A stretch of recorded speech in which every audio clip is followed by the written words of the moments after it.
Hello guys, welcome back to my channel. ये video रहेगा इसी नेशनलिज्म इन यूरोप का टॉपिक आगे का करेंगे। तो ये टॉपिक रहेगा अ न्यू कंजर्वेटिज्म और द न्यू कंजर्वेटिव ऑर्डर। इस पर टॉपिक रहेगा। सो दोस्तों, जो पिछला टॉपिक था वो था लिबरलिज्म वाला। ठीक है, what is the liberal nationalism stand, इस पर था। मैंने आपको सारा बता दिया। ये जो वीडियो रहेगी ये रहेगी 1815 के बाद का जो कंजर्वेटिव ऑर्डर आया। तो 1815 वाई इट इज़ इम्पॉर्टेंट, तो यहाँ याद करना है दोस्तों, नेपोलियन बोनापार्ट गॉट डिफीटेड, उनकी डिफीट हो गई। तो यूरोपियन गवर्नमेंट्स ने कहा जब एक गवर्नमेंट गिर गई है ना, तो they were very much highly driven by the, they were very influenced by the idea of conservatism. Conservatism क्या होता है? एक पॉलिटिकल फिलॉसफी जिसमें हम एम्फसाइज करते हैं the tradition and the establish traditional institution को बचाने का, और the state and society should be preserved. ठीक है, ये कहते हैं कस्टम हो गए हमारे पुराने, है ना, सारे उनको बचाने की बात करते हैं। तो यहाँ पे कंजर्वेटिव्स ये कहते हैं आगे कि the traditional institution of state and society should be preserved. इसमें क्या क्या आता है?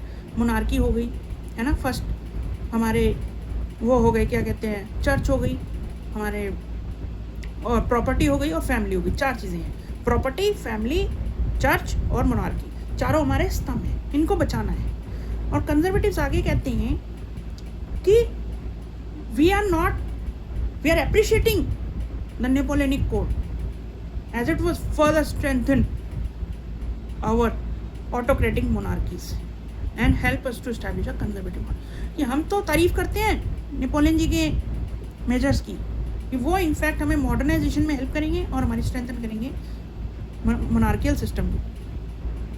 आगे बुक में लिखा है कि दोस्तों वो कहते हैं कि बस हमें क्या लेना है?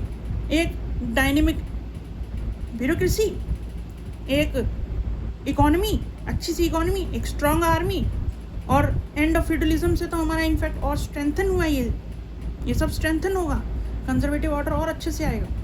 और उसके बाद क्या कहता है? उसके बाद आगे कहा गया है फॉर दिस। अब क्या हुआ? कंजर्वेटिव बनाने के लिए आगे आए द यूरोपियन पावर्स ने मीटिंग करी एट वेना। इसको कहा जाता है वेना कांग्रेस। ठीक है, vena Congress meeting at vena. ये थी ट्रीटी ऑफ वेना के लिए। ट्रीटी ऑफ वेना कब हुई थी? 1815 में 1815 में ट्रीटी ऑफ वेना के लिए ये मीटिंग की गई थी। इसको मीटिंग को होस्ट कौन कर रहा था? The meeting was hosted by the Austrian chancellor. कौन थे? तो नाम याद रखना है, आगे भी आएगा। ड्यूक मैटरनिच थे। ड्यूक मैटरनिच ने इस मीटिंग को होस्ट किया। The meeting was attended by the powers, European powers that help to defeat, that collectively defeated, जिन्होंने मिलकर डिफीट किया था नेपोलियन को। कौन कौन सी थी दोस्तों? मेरे साथ बोलना। प्रूशिया, रशिया, ब्रिटेन और ऑस्ट्रिया। ये चार थी। यहाँ तभी मीटिंग रखी गई ऑस्ट्रिया में। इन सब ने मिलकर कहा कि इसका ऑब्जेक्ट हमारा ये होगा, इसका एम ये था, इस मीटिंग का एम ये था to undo the injustice, the undo of the injustices that were done during the Napoleonic wars। उसको, ठीक है, उसमें पहला क्या किया कि उसको ठीक करना जो गलतियां हुई हैं नेपोलियन वॉर में। दूसरा क्या करना?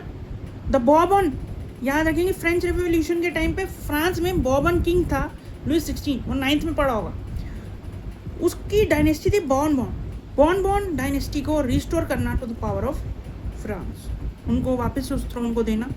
ये भी एक बात थी। तीसरा क्या हुआ दोस्तों? फ्रांस ने उन टेरिटरीज को खोया।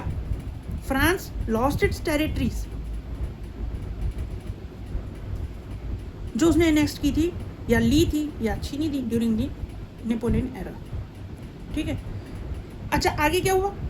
एक और बात हुई यहाँ, एक और बात यहाँ क्या हुआ कि अ सीरीज ऑफ स्टेट्स लगाए गए on the boundaries of France, ताकि क्या हो, इट डिड नॉट ताकि क्या हो, it did not further do it's expansion in future, आगे वो बढ़ावा या विस्तार ना कर सके, इसलिए स्टेट बनाएंगे। तो क्या बनाया गया, याद करेंगे दोस्तों मेरे साथ, ये इंपॉर्टेंट पार्ट है, पूछ लेते हैं वहाँ पेपर में, याद करेंगे मेरे साथ में।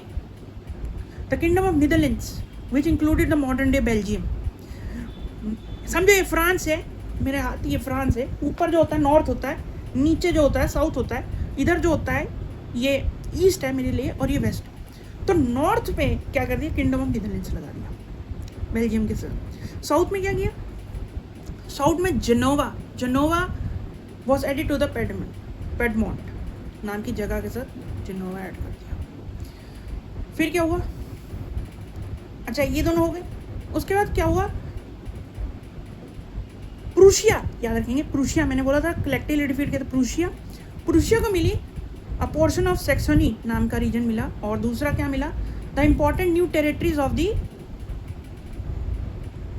वेस्टर्न फ्रंटियर्स मिल गई, ठीक है, ये प्रूशिया का हो गया। अब कौन बचा, ऑस्ट्रिया को मिल गया, ऑस्ट्रिया नॉट ऑस्ट्रेलिया, ऑस्ट्रिया को मिल गया the control of the northern Italy, ठीक है।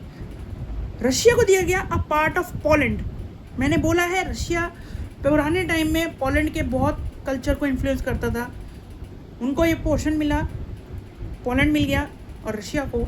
अब बचा the German confederation of 39 states जो नेपोलियन ने किया था, इट वॉज लेफ्ट अनटच्ड, उसको अनटच ही रहने दिया, ठीक है, उसको छोड़ दिया, दैट्स फाइन। और उसके बाद क्या किया गया कि ये इसका एक और मोटिव था, आगे पढ़ेंगे, आगे यही कहता है बुक में कि इसका एक और मोटिव था, टू ओवरथ्रो